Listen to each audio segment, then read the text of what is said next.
Hi guys. तो आज की क्लास में हम बात करने वाले quantum mechanical model of atom. और उसके पहले हम दो न्यूमेरिकल सॉल्व करते हैं। तो फर्स्ट न्यूमेरिकल जहाँ पर हम बात करते हैं, कोई मेटल है, उसकी थ्रेशोल्ड फ्रीक्वेंसी यानी कि धातु की दहली आवृत्ति हमें दी हुई है।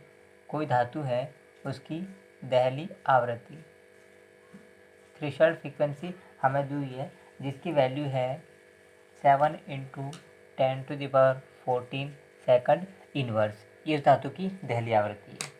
और जो लाइट हम उस पर गिरा रहे यानी कि प्रकाश की आवृत्ति, जो लाइट हम उस धातु की सतह पर गिरा रहे उसकी आवृत्ति, प्रकाश की आवृत्ति, वो हमें दी हुई है।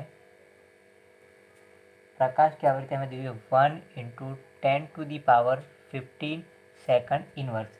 ये दो चीज़ें हमें दी हुई है। और हमको वो जो फोटो इलेक्ट्रॉन होगा, फोटो इलेक्ट्रॉन, उसकी पोटेंशियल एनर्जी फाइंड आउट करनी है। फोटो इलेक्ट्रॉन की पोटेंशियल एनर्जी को फाइंड आउट करना है, उसकी स्थितिज ऊर्जा को ज्ञात करना है। हमें उस धातु की दहलीय आवृत्ति दी हुई है और साथ में प्रकाश की आवृत्ति जो हम उस धातु पर गिरा रहे हैं उसकी आवृत्ति दी हुई है। और हमें वो जो फोटो इलेक्ट्रॉन निकलेगा, उस धातु की सतह से जो इलेक्ट्रॉन निकलेगा, उसकी हमें पोटेंशियल एनर्जी निकालनी है। उसकी पोटेंशियल एनर्जी कितनी होगी, वो क्लियर। तो लास्ट क्लास में हमने इसके लिए फार्मूले को डेराइव किया था और उसकी हमने चर्चा की थी। जो काइनेटिक एनर्जी होती है, तो kinetic energy is equal to क्या होता है, एच कोष्टक एफ माइनस एफ नॉट, जहाँ पर एफ क्या होता है, आपतित प्रकाश की आवृत्ति, और एफ नॉट क्या है, यहाँ पर उस धातु की दहली आवृत्ति, थ्रेशोल्ड फ्रीक्वेंसी होती है एफ नॉट। और एफ क्या है, एफ है उस प्रकाश की आवृत्ति। तो यहाँ से सिंपल है, एच का वैल्यू अपने को पता है कितना होता है, 6.626 इंटू 10⁻−34, क्लियर। और एफ नॉट दोनों की वैल्यू हमारे पास है। एफ क्या है, आपतित प्रकाश की आवृत्ति जो कि ये रही, और एफ नॉट क्या है, उसकी थ्रेशोल्ड फ्रीक्वेंसी, उस धातु की दहली आवृत्ति, जो दोनों वैल्यू हमारे पास है। तो कितना हो जाएगा, 1 × 10⁻15 माइनस 7 × 10⁻14, क्लियर। अब हम इस इक्वेशन को सॉल्व करें, 6.26 इंटू 10⁻−34, और वो हमारे पास कितना हो जाएगा, 3 इंटू 7 माइनस, इसको हम 10 कर दें एक पावर को लेस करके, तो कितना हो गया, 10 इंटू 10⁻14 माइनस 7 इंटू 10⁻14। एक पावर को लेस कर दिया, यहाँ पे 10 कर दिया, तो ये जो नया एक्सप्रेशन आएगा 6.626 इंटू 10⁻−34, और यहाँ पर 10 माइनस 7, तो 3 इंटू 10⁻14। तो इसका इससे मल्टीप्लाई हो जाएगा 6 का 3 से, तो ये जो वैल्यू आता है अप्रोक्सीमेट होगा 19.87 आता है इंटू 10⁻−20 जूल। और इसको अगर एक और एक्सप्रेशन लिख सकते हैं, 1.987 इंटू 10⁻−19 जूल, क्लियर। तो वो जो इलेक्ट्रॉन वहाँ से जो रिमूव हो रहा है, फोटो इलेक्ट्रॉन, उसकी काइनेटिक एनर्जी कितनी हो जाएगी, 1.987 इंटू 10⁻−19 जूल, क्लियर। एक और क्वेश्चन को सॉल्व करते हैं अपन।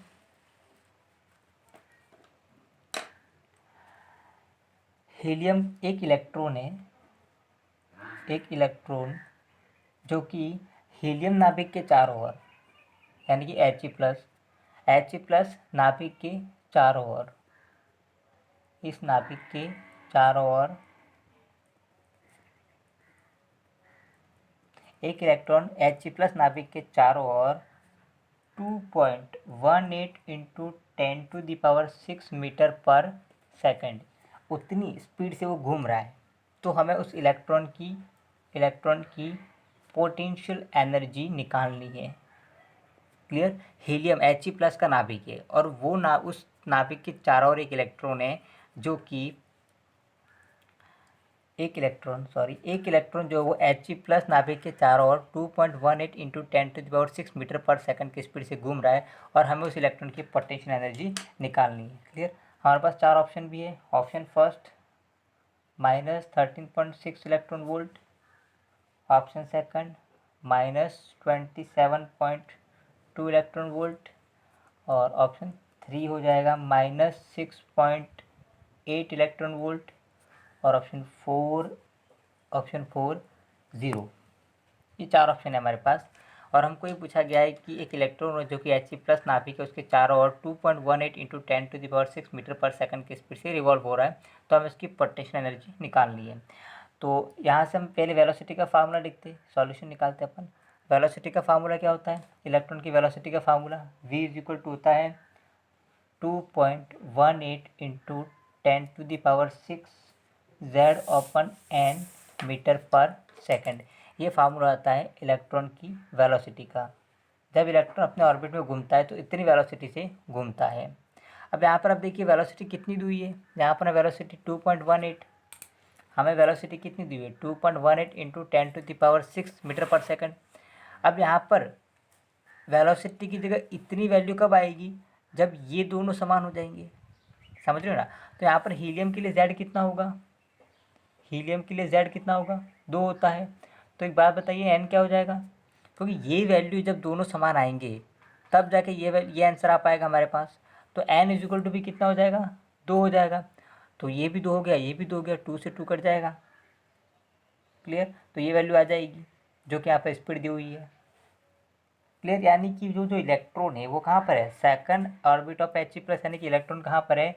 इलेक्ट्रॉन जो है, इलेक्ट्रॉन वह He+ की द्वितीय कक्षा में है, सेकंड ऑर्बिट में है, द्वितीय कक्षा में है। क्लियर? अब हमें क्या निकालनी है उसकी? उस सेकंड ऑर्बिट के लिए हमें पोटेंशियल एनर्जी निकालनी है। अब हमको पता है टोटल एनर्जी कितनी होती है। Total energy is equal to कितना होता है? -13.6 इंटू Z² अपॉन N²। तो Z² कितना है? 2, तो 2 का स्क्वायर 4, और N कितना है? 2, तो N का स्क्वायर 4, तो 4 स्क्वायर, तो 2 का स्क्वायर 4 और 2 का स्क्वायर 4, 4 से 4 कट गया। तो टोटल एनर्जी भी कितनी आई इसकी? टोटल एनर्जी कितनी आती है? -13.6 इलेक्ट्रॉन वोल्ट। ये आई टोटल एनर्जी। अब हमें निकालनी थी पोटेंशियल एनर्जी, हमें उसकी पोटेंशियल एनर्जी निकालनी थी। और जो पोटेंशियल एनर्जी होती है वो कितनी होती है? -2 इंटू टोटल एनर्जी। टोटल जो एनर्जी होती है उसका क्या होती है? दुगुना होती है। तो ये आंसर कितना हो जाएगा? इसको हम 2 से मल्टीप्लाई कर देंगे, 2 इंटू -13.6, तो ये आंसर कितना आ जाएगा? -27.2 इलेक्ट्रॉन वोल्ट, यानी कि ऑप्शन सेकंड सही होगा। क्लियर? हमने यहाँ पर उसका ऑर्बिट नहीं दिया हुआ था, ऑर्बिट कैसे निकाला? हमको यहाँ पर स्पीड दी हुई थी, तो उस स्पीड से हमने क्या निकाला? उसका ऑर्बिट निकाल दिया कि इलेक्ट्रॉन कौन सा ऑर्बिट में रिवॉल्व हो रहा है। फिर वहाँ से हमने उसकी पोटेंशियल एनर्जी निकाली। क्लियर? अब हम बात करने वाले quantum mechanical model of atom. Atom के क्वांटम मॉडल के बारे में बात करने वाले हैं हम। देखो, हम अगर मैकेनिक्स की बात करें तो 2 प्रकार की मैकेनिक्स होती है। एक होती है क्लासिकल मैकेनिक्स और एक होती है क्वांटम मैकेनिक्स। क्लियर? जब बात करते हैं अपन मैकेनिक्स की,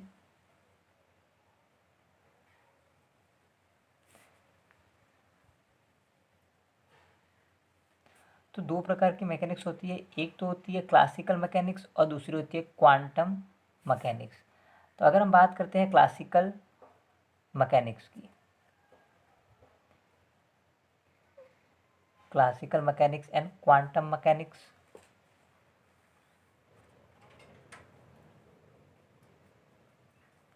तो यहाँ पर हमें क्वांटम मैकेनिक्स की ज़रूरत क्यों पड़ी?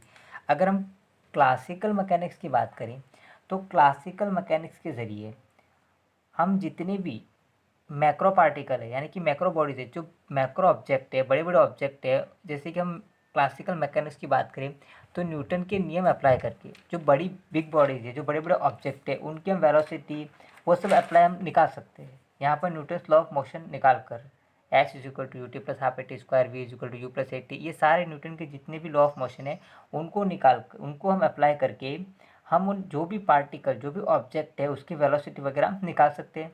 और उसको हम कहते हैं क्लासिकल मैकेनिक्स। और उसी क्लासिकल मैकेनिक्स समझ पा रहे हैं, जैसे कि NLM, Newton's law of motion, तीनों न्यूटन्स लॉ ऑफ मोशन है, उसको हम लगाकर किसी भी मूविंग बॉडी है, कोई कार वगैरह, उन सब का हम वेलोसिटी वगैरह सब, एक्सीलरेशन वो सब निकाल सकते हैं। लेकिन अगर माइक्रो पार्टिकल है, अगर कोई माइक्रो पार्टिकल है, micro particle like electron, proton, ऐसे जो माइक्रो पार्टिकल है, उन माइक्रो पार्टिकल पर क्लासिकल मैकेनिक्स लागू नहीं होती है। यानी कि उन माइक्रो पार्टिकल पर हम जो भी एनएलएम के रूल्स हैं, न्यूटन्स लॉ ऑफ मोशन है, S equal to UT plus half A T square वगैरह, इन सब रूल्स को लगाकर हम उसकी वेलोसिटी वगैरह फाइंड आउट नहीं कर सकते। यानी कि क्लासिकल मैकेनिक्स जो है उसकी हेल्प से हम जो माइक्रो पार्टिकल है, इलेक्ट्रॉन, प्रोटॉन वगैरह, उनकी हम व्याख्या, उनकी वेलोसिटी वगैरह उनकी व्याख्या हम नहीं कर सकते। क्लियर। और अगर क्लासिकल मैकेनिक्स की बात करें तो ये जो होता है वो ड्यूल नेचर को इग्नोर करता है, मैटर के ड्यूल नेचर को इग्नोर करता है। जो मैटर का ड्यूल नेचर है, तो क्लासिकल मैकेनिक्स जो है वो ड्यूल नेचर को एक्सेप्ट नहीं करता है। समझ पा रहे हो? तो क्लासिकल मैकेनिक्स जिसमें न्यूटन्स लॉ ऑफ मोशंस वगैरह आते हैं, उन सब को लेकर हम जो मैक्रो ऑब्जेक्ट है, जो बड़े बड़े मैक्रोस्कोपिक ऑब्जेक्ट है, उन सब की वेलोसिटी वगैरह फाइंड आउट कर सकते हैं। लेकिन जो माइक्रो पार्टिकल है, इलेक्ट्रॉन, प्रोटॉन वगैरह, उनकी वेलोसिटी हम फाइंड आउट नहीं कर सकते क्लासिकल मैकेनिक्स से। क्लियर। और जो क्लासिकल मैकेनिक्स है वो ड्यूल नेचर, को भी मैटर है उसके ड्यूल नेचर को इग्नोर करता है। तो इन सब चीज़ों के कारण अब हम बात करते हैं क्वांटम मैकेनिक्स की। तो अब क्वांटम मैकेनिक्स की ज़रूरत पड़ती है, क्योंकि क्लासिकल मैकेनिक्स से हम जो माइक्रो पार्टिकल है, इलेक्ट्रॉन वगैरह, उनकी वेलोसिटी वगैरह उन फाइंड आउट नहीं कर सकते, इसलिए हमें ज़रूरत पड़ती है क्वांटम मैकेनिक्स की। क्लियर। तो बात करते हैं क्वांटम मैकेनिक्स है क्या वो। तो क्वांटम मैकेनिक्स साइंस की वो ब्रांच है, अगर हम बात करते हैं क्वांटम मैकेनिक्स की, तो ये जो होती है वो डील करती है dual nature of matter, dual nature of matter. यानी कि जो क्वांटम मैकेनिक्स है वो मैटर के ड्यूल नेचर जो होता है उसके साथ डील करता है, दोनों नेचर के साथ, उसका वे एज अ वेव और एज अ पार्टिकल दोनों। यानी कि ये कोई भी मैटर उसके ड्यूल नेचर के साथ डील करता है, जो क्वांटम मैकेनिक्स होता है वो। अब दूसरी बात जो होती है वो क्वांटम मैकेनिक्स जो होती है वो होती है मैक्रो और माइक्रो दोनों प्रकार की ऑब्जेक्ट के लिए होती है, macroscopic and microscopic, macroscopic and microscopic object. यानी कि दोनों ऑब्जेक्ट के लिए ये अप्लाई होती है। यानी कि जब क्वांटम मैकेनिक्स का यूज़ करके कोई मैक्रोस्कोपिक ऑब्जेक्ट है, कोई बड़ा ऑब्जेक्ट है, लाइक व्हीकल वगैरह, उनकी वेलोसिटी वगैरह, तो क्वांटम मैकेनिक्स का यूज़ करके जो मैक्रोस्कोपिक ऑब्जेक्ट है उनका वैल्यू निकाला गया, तो वो value as it is same आया। किसके सेम आया? जब उनको क्लासिकल मैकेनिक्स अप्लाई करके उनको सॉल्व किया गया तो जो वैल्यू आया वो उसके सेम आया। यानी कि जो क्वांटम मैकेनिक्स है उससे हम क्लासिकल मैकेनिक्स की जो प्रॉब्लम उनको भी सॉल्व कर सकते हैं। क्लियर। तो क्वांटम मैकेनिक्स जो होती है वो ड्यूल नेचर ऑफ मैटर पे बिलीव करती है, उसके साथ डील करती है, और साथ में मैक्रो और माइक्रो बोथ जो दोनों प्रकार के ऑब्जेक्ट है उन पर एप्लीकेबल है। क्लियर। ये था क्वांटम मैकेनिक्स की। तो अब हम बात करने वाले हैं क्वांटम मैकेनिक्स में श्रोडिंगर इक्वेशन के बारे में। श्रोडिंगर इक्वेशन क्या है वगैरह उसके बारे में हम चर्चा करेंगे। तब हम बात करेंगे श्रोडिंगर इक्वेशन। तो अब हम बात करने वाले श्रोडिंगर इक्वेशन की। तो श्रोडिंगर इक्वेशन डेराइव कैसे हुआ उसके बारे में हम बात नहीं करेंगे, क्योंकि हाई प्रोफाइल मैथ्स है जिसकी हमें ज़रूरत नहीं है। हम बात करेंगे इसके बेसिक कॉन्सेप्ट की कि एक्चुअल में श्रोडिंगर इक्वेशन कहना क्या चाह रहा था, कि इक्वेशन क्या कहती है, एग्जैक्ट हमें किस बारे में बात करती है, उसके बारे में हम चर्चा करेंगे। तो श्रोडिंगर इक्वेशन का जो पहला पॉइंट है वो ये कहता है कि कण जो है वो एक तरंग की तरह गति करता है, तो वो एक ट्रैजेक्टरी पाथवे में गमन नहीं करता है। यानी कि ध्यान देना, जैसे कि अगर हम किसी ऑब्जेक्ट को, एक ऑब्जेक्ट है उसको हमने यहाँ से फेंका तो वो ये गति करता हुआ यहाँ पर गिरा, तो ये जो मोशन है उसको, ये जो यहाँ पे जो ये ऑब्जेक्ट था हमने फेंका और ये यहाँ पर आ गया, तो ये ऑब्जेक्ट मूव करता हुआ यहाँ पर आ गया, तो इसको हम कहते हैं ट्रैजेक्टरी पाथ। क्या बोलते हैं इसको हम? Trajectory path. इसको हम कहते हैं ट्रैजेक्टरी पाथ। तो श्रोडिंगर का कहना ये था कि जो इलेक्ट्रॉन जो है, सॉरी, जो कोई भी पार्टिकल है वो एक तरंग की तरह गति करता है, एक ट्रैजेक्टरी पाथ में गति, यानी कि एग्जैक्ट इस पाथ में वो एक वेव की तरह जा रहा है। वो समझ पा रहे हो ना? वो एक वेव की तरह जा रहा है, एक ट्रैजेक्टरी पाथवे की तरह नहीं जा रहा है। तो कोई भी पार्टिकल होता है वह एक तरंग की तरह गति करता है, एक ट्रैजेक्टरी पाथ की तरह गमन नहीं करता है। तो इसका जो पहला पॉइंट है वो ये कहता है कि जो कण है वो एक तरंग की तरह गति करता है। कण एक तरंग की तरह गति करता है,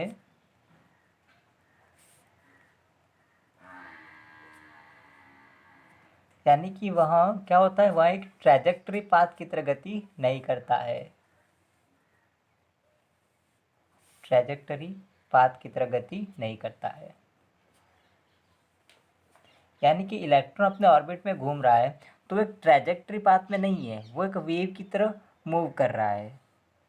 समझ पा रहे हो? ये था पहला पॉइंट।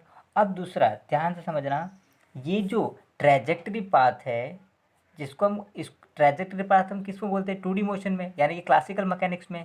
क्लासिकल मैकेनिक्स में इसको हम ट्रैजेक्टरी पाथ कह सकते हैं, लेकिन क्वांटम मैकेनिक्स में इसको ट्रैजेक्टरी पाथ नहीं बोला। क्वांटम मैकेनिक्स में इसी ट्रैजेक्टरी पाथ को उन्होंने बोला वेव फंक्शन, यानी कि इलेक्ट्रॉन एज अ वेव की तरह मूव करता है। समझ पा रहे हो?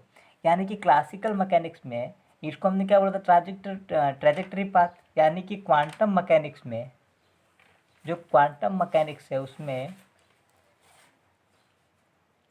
क्वांटम मैकेनिक्स में जो ट्रैजेक्टरी पाथ है,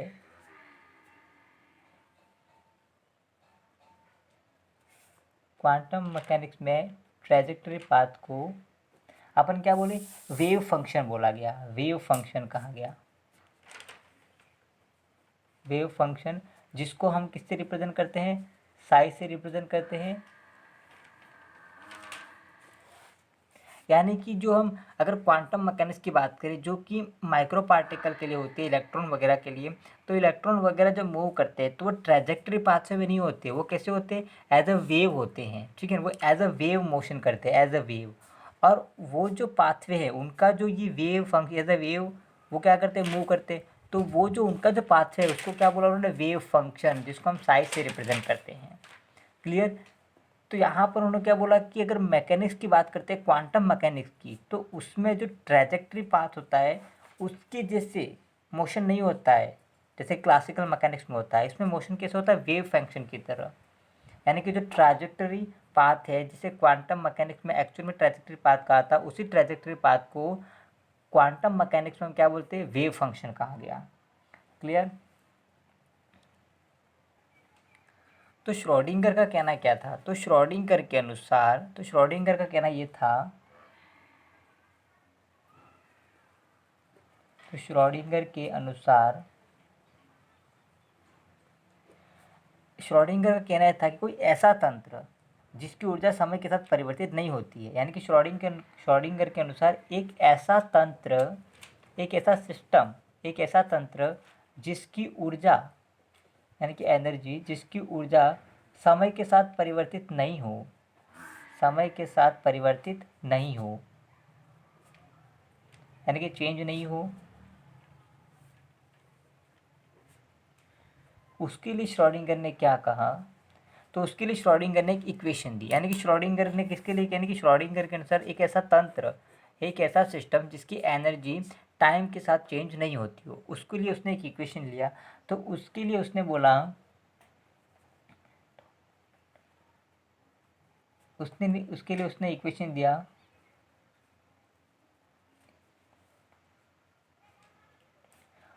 और वो इक्वेशन कुछ इस प्रकार का था। तो उसका कहना ये था, यहाँ पर ये एच है, हैमिल्टोनियन ऑपरेटर है, हैमिल्टोनियन ऑपरेटर है, जो कि मैथ्स में बहुत सारे ऑपरेटर होते हैं, उसी प्रकार ये भी एक ऑपरेटर है। तो जहाँ पर एच की हम बात कर रहे हैं वो है हैमिल्टोनियन ऑपरेटर।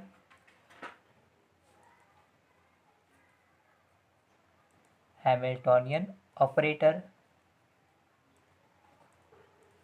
और अगर साई की बात करें जो कि वेव फंक्शन है, साई जो है यहाँ पर वो वेव फंक्शन।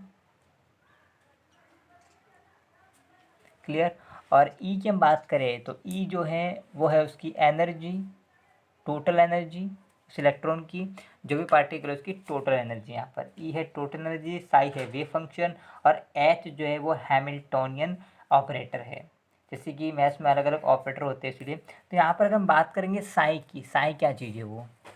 क्लियर? तो साई जो है एक्चुअल में, वो साई इलेक्ट्रॉन का, अगर हम बात करते हैं साई की, तो मैं कहूँ साई जो है वो है इलेक्ट्रॉन का पता है, इलेक्ट्रॉन का एड्रेस है। तो एक्चुअल में जो होता है साई जो होता है वही हमें बताता है कि किसी भी एटम में इलेक्ट्रॉन की एग्जैक्ट पोजीशन क्या है, मतलब कि इलेक्ट्रॉन कौन से ऑर्बिट में है, कौन से ऊर्जा स्तर में है, कहाँ वो किस प्रकार मोशन कर रहा है, कौन से ऑर्बिट में रहेगा, कौन से ऑर्बिट में नहीं रहेगा, वो सारी चीज़ें एक्सप्लेन करता है, साई एक्सप्लेन करता है। यानी कि श्रोडिंगर ने एक ऐसा सिस्टम जिसकी ऊर्जा समय के साथ चेंज नहीं हो, उसके लिए उसने एक इक्वेशन दिया जहाँ पर Hamiltonian psi is equal to E psi, ये इक्वेशन उसने दिया। और जहाँ पर साई हमको क्या बता रहा है, इलेक्ट्रॉन का एड्रेस बता रहा है अपने को कि इलेक्ट्रॉन एक्चुअल में होगा कहाँ पर। ये साई जो है वो इलेक्ट्रॉन का पूरा पता बताएगा, कौन सा ऑर्बिट में इलेक्ट्रॉन रहेगा, कौन सा ऑर्बिट में नहीं रहेगा, ये सारी चीज़ें हमें साई बताता है।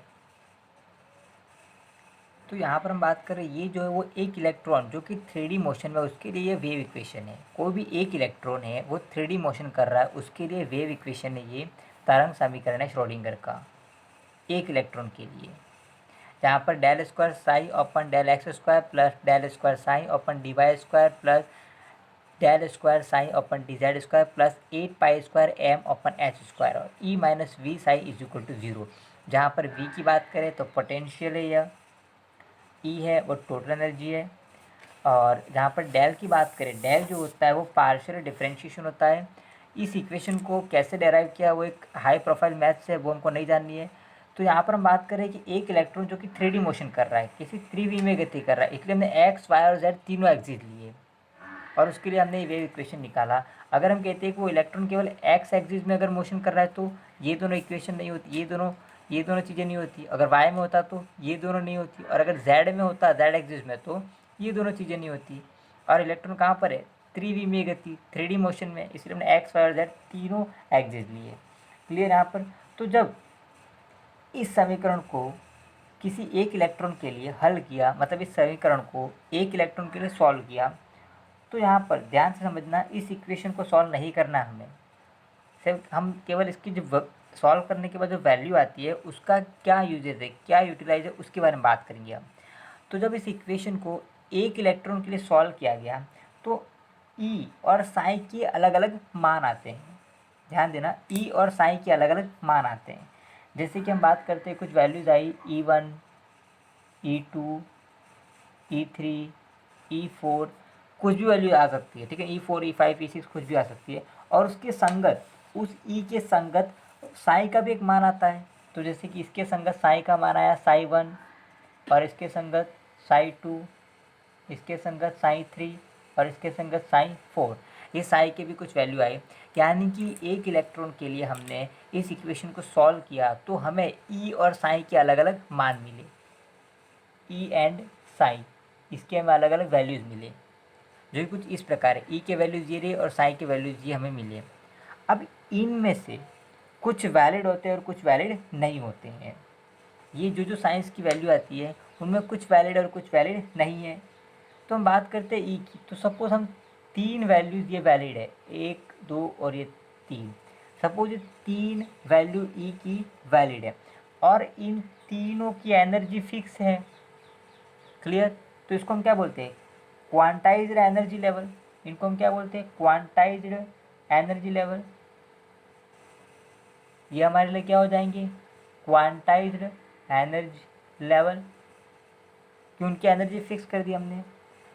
अब वो जो इलेक्ट्रॉन है जिसके लिए हमने ये सारे वैल्यूज़ निकाले हैं, तो उस इलेक्ट्रॉन वो इन तीनों ऑर्बिट में ही मिलेगा, क्योंकि तीनों ऑर्बिट वैलिड है, चौथे ऑर्बिट पे नहीं मिलेगा। यानी कि वो जो इलेक्ट्रॉन है वो E1, E2 और E3 में रह सकता है। क्लियर। और इसके संगत जो ये वेव फंक्शन है साई जो है, वो उस इलेक्ट्रॉन का पर्टिकुलर स्पेस बताएगा कि वो वहाँ कहाँ पर मिलेगा। वो समझ पा रहे हो, यानी कि साई हमें क्या बताता है, उस इलेक्ट्रॉन का एक्चुअल एड्रेस बताएगा। तो जब हमने इस इक्वेशन को सॉल्व किया एक इलेक्ट्रॉन के लिए, तो साइंस की अलग अलग वैल्यू आई, उन साई की जो वैल्यू आई वहाँ पर इलेक्ट्रॉन मिल सकता है। तो साई एक्चुअल में क्या बता रहा है, इलेक्ट्रॉन का एड्रेस बता रहा है, इलेक्ट्रॉन का पता बता रहा है। तो ये जो एनर्जी लेवल है क्वांटाइज्ड एनर्जी लेवल है, यानी कि उनकी एनर्जी को फिक्स कर दिया। तो ये जो क्वांटाइज्ड एनर्जी लेवल है जिनके संगत साई का वैल्यू जो मिला है, वहाँ पर इलेक्ट्रॉन के पाए जाने की प्रोबेबिलिटी है, मतलब इलेक्ट्रॉन वहाँ पर मिलेगा। तो एक्चुअल में साई हमें क्या बता रहा है, इलेक्ट्रॉन का एड्रेस बता रहा है। क्लियर। तो ये जो ऊर्जा स्तर और तरंग फलन है उनको हम 3 क्वांटम नंबर से रिप्रेजेंट करते हैं। तो ये 3 क्वांटम नंबर इसके मुख्य लक्षण भी बोल सकते हैं अपन, यानी कि इन ऊर्जा स्तरों, ये जो ऊर्जा स्तर मिले, इन ऊर्जा स्तरों व तरंग फलनों, तो वेव फंक्शन में मिले तीनों वेव फंक्शन व तरंग फलनों को 3 क्वांटम नंबर से, यानी कि 3 क्वांटम संख्याएं, हम क्वांटम नंबर नेक्स्ट लेक्चर वही पढ़ने वाले हैं, 3 क्वांटम संख्या द्वारा प्रदर्शित करते हैं। मतलब ये उसके मुख्य लक्षण है। और क्वांटम नंबर क्या होते हैं? किसी भी इलेक्ट्रॉन का एक्चुअल में एड्रेस, कि वो इलेक्ट्रॉन है कहाँ पर। समझ पा रहे हो अब? यानी कि जो क्वांटम नंबर है, जैसे कि मैं कहूँ यहाँ पर जो 3 मुख्य क्वांटम नंबर वो कौन कौन से, उसकी हम बात कर लेते हैं। 3 मुख्य क्वांटम नंबर इसके लक्षण हैं इस एनर्जी लेवल और वेव फंक्शन, तरंग फलनों के। तो जो 3 क्वांटम नंबर से पहला है principal quantum number, principal quantum number जिसको हम एन से रिप्रेजेंट करते हैं। दूसरा जो है वो azimuthal quantum number, azimuthal quantum number जिसको हम एल से रिप्रेजेंट करते हैं। और तीसरा है magnetic quantum number, magnetic quantum number जिसको हम एम से रिप्रेजेंट करते हैं। तो ये जो तरंग फलन और ऊर्जा स्तर है, उसके जो मेन कैरेक्टर है वो 3 क्वांटम नंबर है, एन, एल और एम।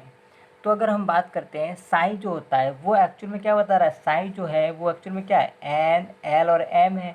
और एन, एल और एम यानी कि principal quantum number, azimuthal quantum number, magnetic quantum number. और हम नेक्स्ट क्लास में इसके बारे में डिस्कस भी करेंगे। प्रिंसिपल क्वांटम नंबर है जो कि उसके ऑर्बिट को बताता है, एजीमुथल क्वांटम नंबर है वो उसके सबशेल को बताता है, ये शेल, ये सबशेल। और मैग्नेटिक जो है वो उसके ऑर्बिट को बताता है, ऑर्बिट में पर्टिकुलर इलेक्ट्रॉन कहाँ पर आएगा वो।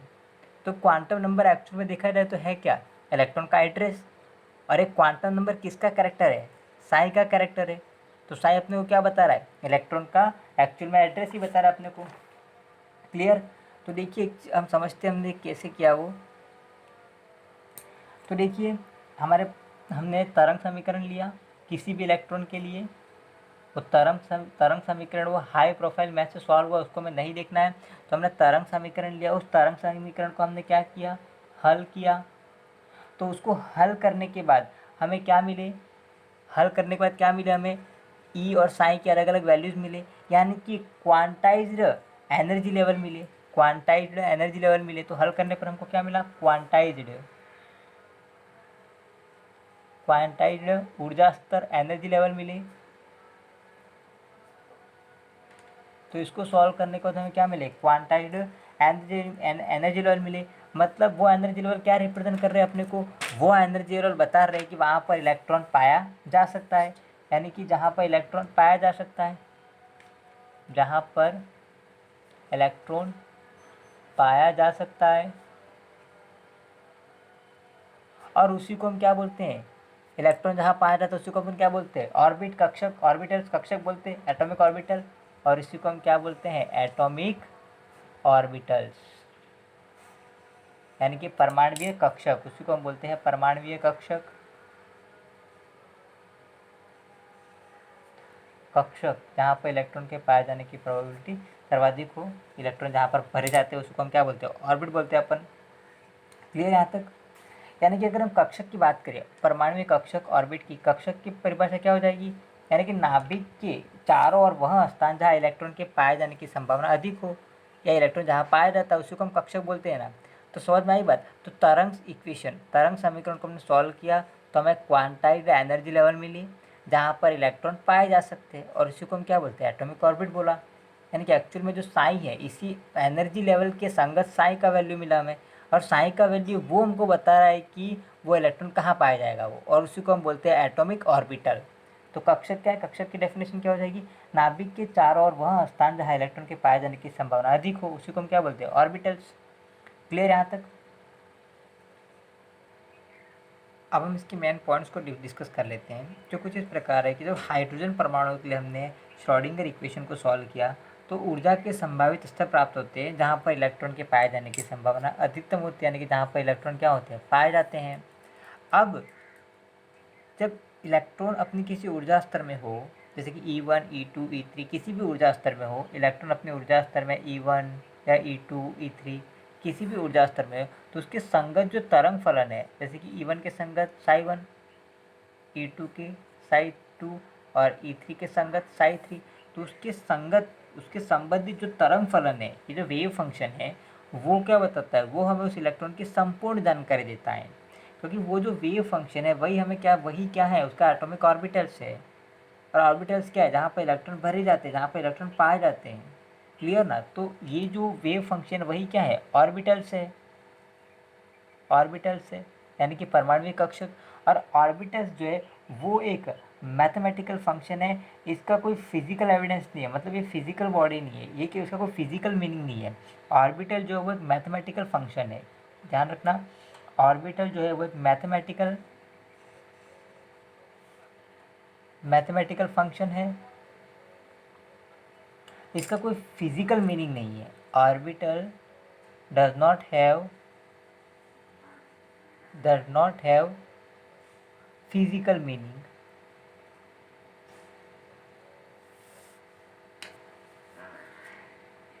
इसका कोई फिजिकल मीनिंग नहीं है, केवल ये मैथमेटिकल फंक्शन है। क्लियर। तो जब इलेक्ट्रॉन अपनी किसी ऊर्जा स्तर में होगा तो उससे संबंधित जो तरंग फलन होगा, जो वेव फंक्शन होगा, उसके संबंधित यानी कि E1 के संबंधित साई 1, E2 के संबंधित साई 2, तो उसके संबंधित जो वेव फंक्शन है, जो तरंग फलन है, वो हमें उस इलेक्ट्रॉन के बारे में पूरी जानकारी देगा, संपूर्ण जानकारी वो देता है। यानी कि इन शॉर्ट जो साई है वो क्या, इलेक्ट्रॉन का एक एड्रेस है। अब हम ऑर्बिट और ऑर्बिटल्स में डिफरेंस देख लेते हैं। अगर हम बात करते हैं ऑर्बिट की, तो जो कि नील्स बोर की परिकल्पना थी, नील्स बोर ने ऑर्बिट को डिस्क्राइब किया था। तो ऑर्बिट की बात करते हैं तो यह इलेक्ट्रॉन के घूमने का एक वृत्ताकार मार्ग है, एक निश्चित वृत्ताकार मार्ग है। इलेक्ट्रॉन के घूमने का रेडियस फिक्स है, इस रेडियस में इलेक्ट्रॉन घूम रहे हैं, तो ये इलेक्ट्रॉन घूमने का एक वृत्ताकार मार्ग है।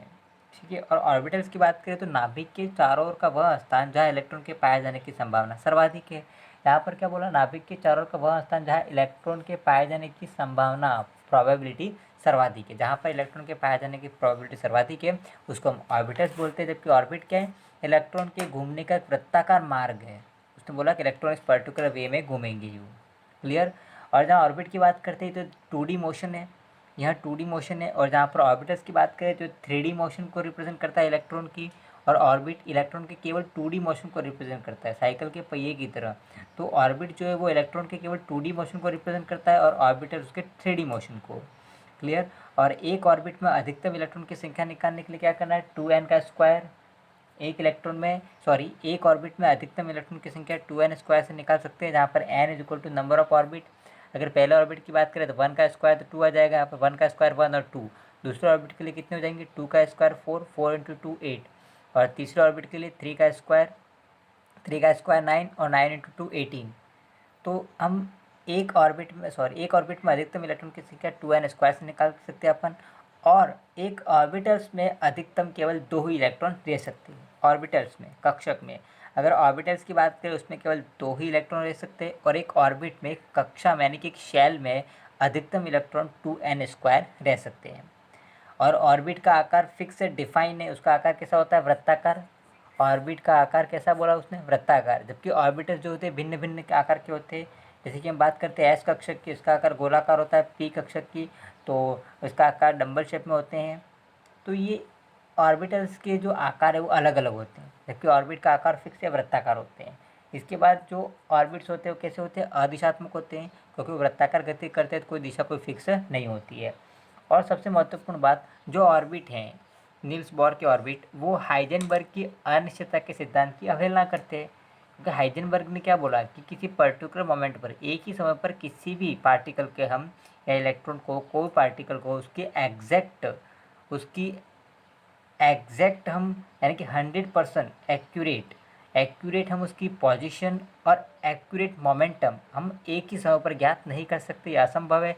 जबकि नील्स बोर ने ऑर्बिट फिक्स कर दिए सर्कुलर वे में, इसका मतलब है कि वहाँ हाइजेनबर्ग की अनिश्चितता के सिद्धांत की अवहेलना कर रहा है, उसका पालन नहीं हो रहा है। एक ही पर्टिकुलर टाइम पे उसकी मोमेंटम और उसका पोजीशन दोनों फाइंड आउट करना इम्पॉसिबल है, और ऑर्बिट में यह नियम लागू नहीं हो रहा है। यानी कि यह हाइजेनबर्ग की अनिश्चितता के सिद्धांत की अवहेलना कर रहा है।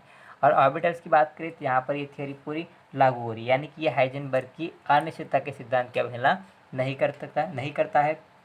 तो आज की क्लास में इतना ही। कल की क्लास में हम बात करने वाले हैं क्वांटम नंबर और ऑर्बिटल्स के बारे में। Thank you so much.